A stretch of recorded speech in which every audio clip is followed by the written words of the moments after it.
Hello students, आज हम discuss करेंगे टेलर और लॉरेंट थ्योरम को। टेलर थ्योरम आप बीटेक फर्स्ट ईयर में पहले सेमेस्टर में भी आपने पढ़ा, लेकिन वहाँ हमने रियल वैल्यूड फंक्शन के लिए टेलर की थ्योरम को पढ़ा था। यहाँ पर जो टेलर की थ्योरम पढ़ने वाले हैं वो कॉम्प्लेक्स वेरिएबल के लिए पढ़ेंगे। उस थ्योरम में और इस थ्योरम में कोई डिफरेंस नहीं है, सेम थ्योरम है, लेकिन यहाँ पर ये थ्योरम fz फंक्शन मतलब कॉम्प्लेक्स वेरिएबल फंक्शन के लिए बनाई गई है।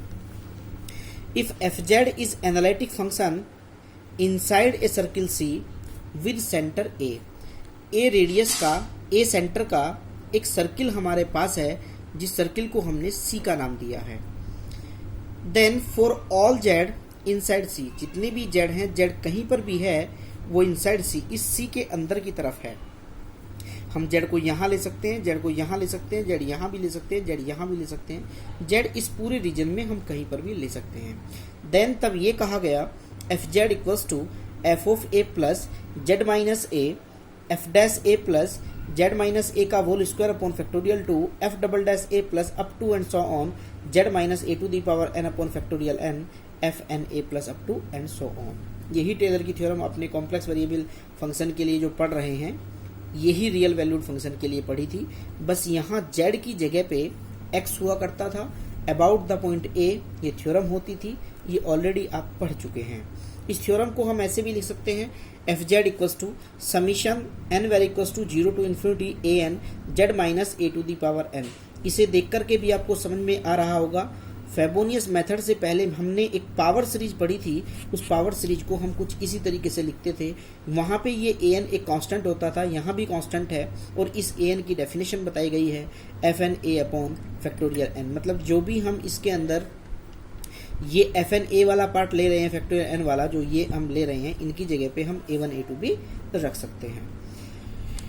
एक यहाँ पे हमने एक छोटी सी डेफिनेशन को डिस्कस किया है। मेन रोल है इसका, क्योंकि सबसे इंपॉर्टेंट रोल यही रखने वाला है, इसी पर ये थ्योरम बनाई जाती है। जैसे देखिए, हमारे पास a कोई पॉइंट है, a ओरिजिन भी हो सकता है और कोई पॉइंट भी हो सकता है। z हमारे पास कहीं भी C के अंदर लाई करता है, w भी हमारे पास एक पॉइंट है जो इसके अंदर कहीं पे लाई करता है। अभी हमने ये माना है कि C1 एक हमारे पास सर्किल है, उसका भी सेंटर A है, और C जो सर्किल था उसका भी सेंटर A है। Z C1 के भी अंदर लाई करता है, लेकिन जो W है वो C1 की बाउंड्री पर या उससे बाहर लाई करता है। तो हमें इन दोनों की डिस्टेंस पता करनी है। Z माइनस ए लेस देन W माइनस ए होना चाहिए। टेलर की थ्योरम जहां भी आपको यूज करनी है, ये डेफिनेशन सेटिस्फाई होनी चाहिए। इसका मतलब ये हुआ कि Z माइनस ए अपॉन W माइनस ए लेस देन 1 होना चाहिए। अगर हम इसको एक और तरीके से पढ़ना चाहें तो नोट करके मैं यहाँ पे लिख रहा हूँ कि अगर a बराबर 0 है तो इसका मतलब Z upon W less than 1 होना चाहिए। बस यही एक डेफिनेशन है जिससे हम चलेंगे बार बार कि Z अपॉन W हमेशा ही 1 से छोटा होना चाहिए। W वो कोई पॉइंट होगा, जो भी आपको फंक्शन में पॉइंट दिया जाएगा उसी के साथ हम इस z की कंपेयर करने वाले हैं। जब मैं कोई एग्जांपल करूंगा तो इसको वहां पे डिस्कस करके आपको दिखाऊंगा कि कैसे ये किया जाता है। इस थ्योरम को हमने अलग अलग तरीके से सेमेस्टर 1 में पढ़ा। जैसे नोट नंबर 1 में हमने डिस्कस किया है put z equals to a plus h। अगर हम एक पॉइंट के near about z equals to a, एक फिक्स पॉइंट है, z इक्वल्स टू a अगर लेते हैं तो फिक्स पॉइंट है। अबाउट द पॉइंट के लिए हम कहते हैं z equals to a plus h, मतलब थोड़ा सा उसमें कुछ एडिशन या सब्ट्रैक्शन हो रहा है। तो तब हम f of a plus h को ऐसे भी कह सकते हैं f of a plus h f dash a plus h square. ये थ्योरम आप पढ़ चुके हैं ऑलरेडी। इसी के साथ साथ नोट नंबर 2, अगर हमें fix point a equals to 0 पर करना है तो तब हम इस थ्योरम को कुछ ऐसे लिख सकते हैं। बीटेक फर्स्ट ईयर में आपने पढ़ा, इसे हम मैक्लॉरिन थ्योरम के नाम से जानते थे, सभी ने पढ़ा है। एक क्वेश्चन में हमने एक एग्जांपल में फंक्शन को लिया है, expand the function log 1 plus z about z equals to 0। दो तरीके के क्वेश्चन आपको स्टूडेंट यहाँ मिलने वाले हैं। एक जो हम इनके ऊपर पढ़ेंगे, जो दो पार्ट हमने ये लिखे हैं, थ्योरम जो लिखी है इसके ऊपर पढ़ेंगे, और एक ऐसा क्वेश्चन होगा जो किसी बाउंडेड रीजन में आपको दिया जाएगा, फिर उसको कैसे एक्सपेंड करना है। तो हमने पहला तरीका लिया है। पहला तरीका ये है, एक्सपेंड दी फंक्शन, एक फंक्शन दिया है about z equals to a और एक पॉइंट भी दिया है। तो इसके लिए हमने जैसे वहाँ पे टेलर थ्योरम पढ़ी बीटेक फर्स्ट ईयर में, फर्स्ट सेमेस्टर में, सेम उसी तरीके से, बस फंक्शन z का है, एफ जेड एक फंक्शन log 1 प्लस जेड हो गया, ए बराबर 0, तब हमारी एक थ्योरम होती थी। सबसे पहले हम थ्योरम लिख देते थे F Z equals to F of 0 plus Z F dash 0 plus Z square upon factorial 2 F double dash 0 plus up to and so on. इसको मैंने इक्वेशन नंबर 1 मान लिया है।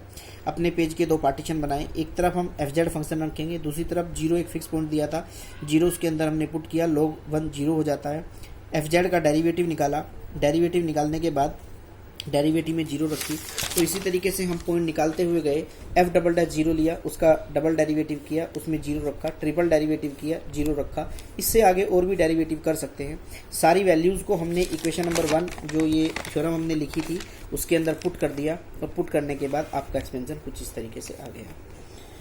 मान लीजिए एक fix point Z equals to 0 पर expansion नहीं हो रहा है, किसी और पॉइंट जेड इक्वल्स टू π/4 के अबाउट और फिक्स पॉइंट दोनों के बारे में आप जानते हैं। About the point Z equals to π/4 पे एक्सपेंशन करना है, तो फिर हमें जो एक्सपेंड करना है, फंक्शन दिया है ए इक्वल्स टू एक पॉइंट दिया है जिसके अबाउट एक्सपेंशन होना है। तब हमने टेलर की थ्योरम पढ़ी एफ जेड इक्वल्स टू, तो इस तरीके से हम उसको एक्सपेंड कर सकते हैं। अब हमें एफ ऑफ π/4 की वैल्यू चाहिए, एफ डैश π/4 की वैल्यू चाहिए, डबल डैश π/4 की वैल्यू चाहिए, ट्रिपल डैश π/4 की चाहिए, up to and so on. ऐसे ही हमने एफ जेड एक फंक्शन लिया, 2 पार्ट बनाए, उसका डेरिवेटिव और पॉइंट रखा, फिर से डेरिवेटिव पॉइंट रखा, डेरिवेटिव पॉइंट रखेंगे, डेरिवेटिव पॉइंट रखेंगे, करते जाएंगे, और ये सारी वैल्यू हम इक्वेशन नंबर 1 में पुट करेंगे। आपने किया है ऐसे सिंपल एक वेरिएबल के लिए जो रियल वैल्यूड होता था, यहाँ सेम आपको कॉम्प्लेक्स वेरिएबल के लिए करना है। नोट को ध्यान दीजिए स्टूडेंट, इंपॉर्टेंट पार्ट है। If function F Z lie in close curve, किसी भी क्लोज सर्किल, किसी क्लोज कर्व के अंदर अगर एफ जेड लाई करता है, तो ये क्वेश्चन करने का तरीका थोड़ा सा डिफर है देन यूज बायनोमियल एक्सपेंशन। तब हम बायनोमियल एक्सपेंशन लगा करके अपनी उस थ्योरम से एक्सपेंशन कर सकते हैं। तो अब हमें बायनोमियल एक्सपेंशन पढ़ना पड़ेगा। बायनोमियल एक्सपेंशन आप पढ़ चुके हैं। 2 तरीके से बायनोमियल एक्सपेंशन होता है। 1 माइनस एक्स, क्या मतलब, कितने मिनट